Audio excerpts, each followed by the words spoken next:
Hallo Werkzeugfans, willkommen bei Gotoz TV. Mein Name ist Sebastian und vor kurzem sind ja zwei neue Kompressoren von Metabo rausgekommen und da ist mir eine Sache aufgefallen. Es gibt noch immer Kompressoren, die extrem laut sind, denn wir haben hier ja sogenannte Flüsterkompressoren bzw. Silent-Kompressoren da. Und wir haben hier mal einen ganz normalen Kompressor, der deutlich lauter ist, aber so immer noch genauso verkauft wird. Und wir schauen uns heute mal verschiedene Kompressoren an, verschiedene Leistungsklassen auch an und wie laut sind die eigentlich wirklich und macht es noch Sinn, so einen Kompressor zu kaufen. Und natürlich verlosen wir immer etwas, und zwar Werkzeug. Und zwar kannst du aus einem Pool von Werkzeug aussuchen, was passt am besten zu dir, wenn du gewonnen hast. Du willst wissen, welches Werkzeug oder ob du gewonnen hast? Gar kein Problem. Unten in der Videobeschreibung ist der Link, wo du das Ganze mal anschauen kannst. Und was musst du machen? Nichts weiter, außer unten in die Kommentare zu schreiben, was ist vielleicht deine Erfahrung mit Druckluft oder welche Frage du hast.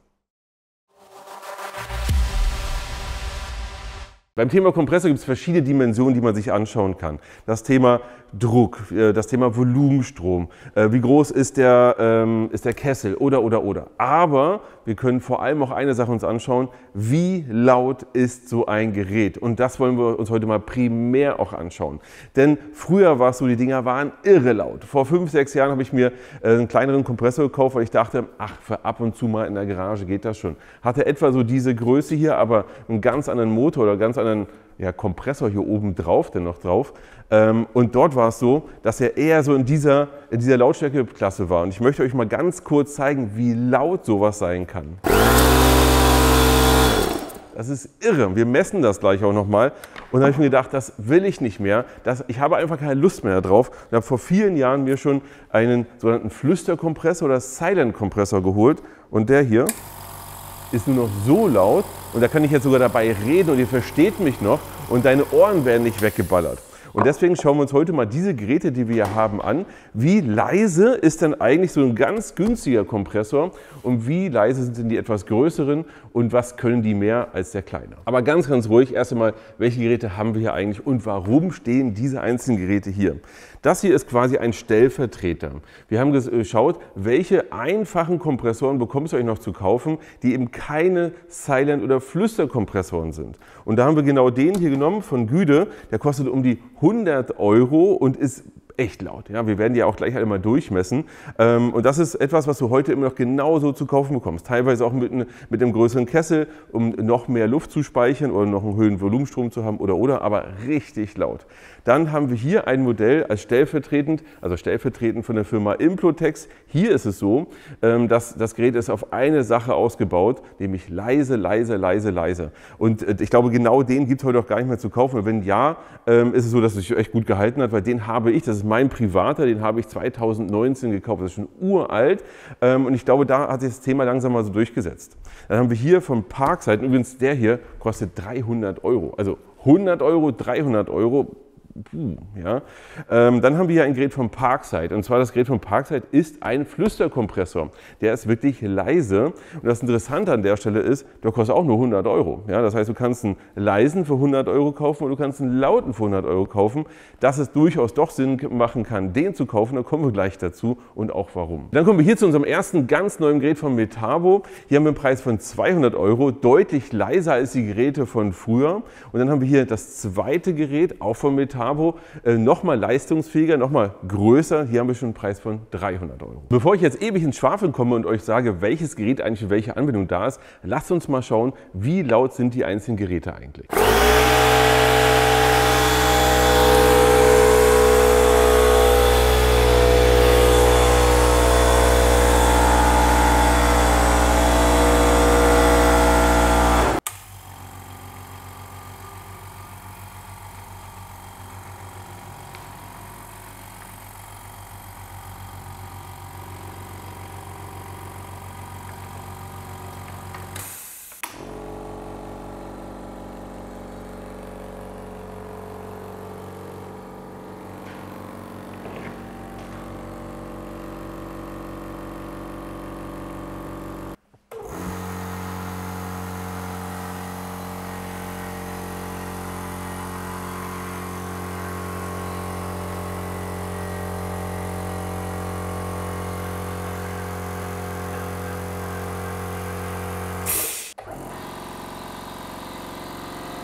Du hast gerade gesehen, wie laut sind die Geräte eigentlich, aber lass uns das mal nochmal in Relation setzen.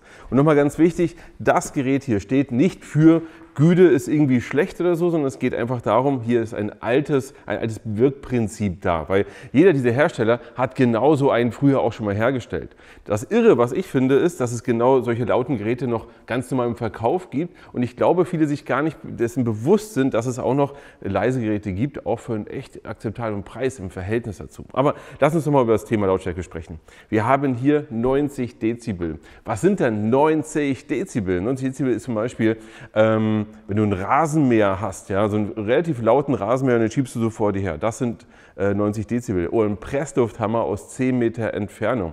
Oder wenn du an einer extrem lauten Verkehrsampel mitten in der Innenstadt stehst und da ist auch richtig was los, das sind 90 Dezibel. Und das willst du nicht dauerhaft neben dir an Schall haben oder dass dir das Ohr wegbläst. Nochmal ganz wichtig, wir haben das aus 1 Meter Entfernung gemessen.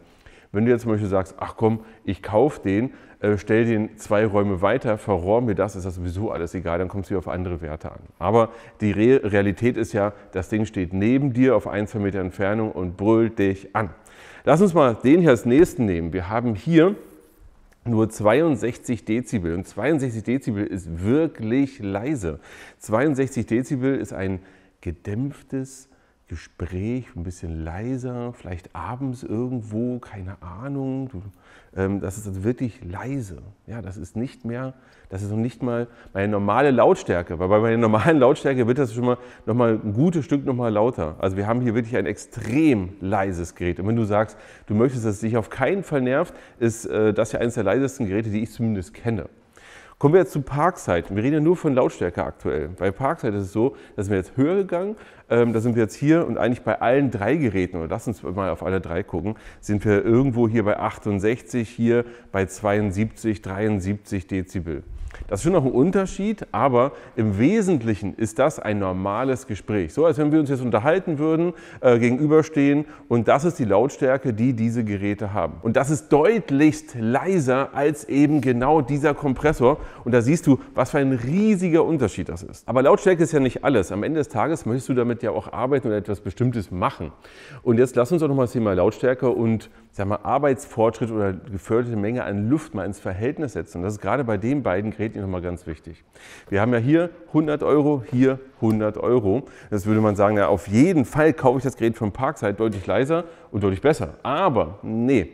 Wir haben hier bei dem Gerät Folgendes. Das Gerät kann einen Druck von 2 Bar dauerhaft halten. Also wir haben 2 Bar und das die ganze Zeit, wenn du es abnimmst, hat er die 2 Bar, 2 Bar, 2 Bar und kann das halten. Er kann natürlich auch deutlich höher. Wir können hier auch auf 8 Bar, das ist gar kein Problem. Aber wenn wir 8 Bar haben wollen, dann fällt es relativ schnell runter, wenn wir es benutzen, dann auf die 2 Bar, wo es dauerhaft hält. Bei dem Gerät ist es so, dass wir hier sogar nur 1 Bar dauerhaft halten können. Wenn wir kurzfristig einen hohen Druck brauchen, also irgendein Gerät, zum Beispiel eine Nagelpistole, die braucht deutlich mehr als 1 Bar, aber wenn wir jetzt sagen, Nagel, nochmal Nagel und dann nochmal da ein Nagel, dann ist das gar kein Problem, auch mit so einem Gerät das zu machen. Wenn du aber die ganze Zeit so bam, bam, bam, bam, bam, bam, Nägel in die Wand hauen möchtest, dann brauchst du ein Gerät, was entsprechend schnell auch wieder nachfördert. Und dann würde ich, bevor ich das nehme, wenn du so die Geschwindigkeit brauchst, eher das hier nehmen. Und lass uns mal schauen, wir haben ja hier gesagt, nur 1 Bar können wir dauerhaft halten. Bei dem etwas kleineren Metabo können wir rund 3 bis 3,5 Bar dauerhaft halten. Bei dem hier, weil wenn du dich fragst, was ist denn der Unterschied eigentlich schon, ja, ist es hier, können wir fast 5 Bar dauerhaft konstant halten. Das ist schon eine ganze Menge. Wenn du mich fragst, wofür sind die Geräte geeignet? Für normale Arbeiten, die man in so einer Werkstatt macht, reicht das völlig. Um dein Auto aufzupumpen, dein Fahrrad aufzupumpen, dein Schlauchboot oder sonst irgendwas, das kannst du alles damit aufpumpen. Du kannst natürlich auch nehmen, um Sachen sauber zu machen. Du kannst das nehmen, um eine Nagelpistole zu betreiben. Du kannst das sicherlich auch für, ich sag mal, für kleinere Druckluftgeräte nehmen, wie zum Beispiel vielleicht auch mal lackieren. Aber beim Thema Lackieren ist es die Frage, welche Pistole Pistole hast du, welche Fördermenge braucht deine Pistole und so weiter und so fort. Die gibt es ja auch von bis. Wenn du sagst, ich soll nochmal richtig rein in das Thema, mit euch deutlich tiefer auch mal testen, bestimmte Anwendungen auch testen, schreibt das gerne mal in die Kommentare. Das, was ich euch heute zeigen wollte, ist das Thema Lautstärke und vor allem, dass ich es extrem cool finde, dass wir jetzt schon Geräte haben in der Größe und der Leistungsklasse, die deutlich leiser sind. Also die so leise sind, dass du ganz normal neben ihnen auch arbeiten kannst, ohne die ganze Zeit die Kopfhörer tragen zu müssen, im Gegensatz zu früher, wo wir es genau hier hatten. Und jetzt seid ihr gefragt. Schreibt mal in die Kommentare und denkt an das Gewinnspiel. Welche Informationen möchtest du noch haben? Sollen wir jetzt mal richtig tief testen? Sollen wir mal Anwendungen wirklich im Detail zeigen und schauen, kann ich mit dem hier vielleicht fürs Modellbau lackieren, aber die Wand eben nicht mehr und beim anderen eben schon? Dann schreibt es mir dort rein. Und so lange ran ans Werkzeug und bis zum nächsten Mal.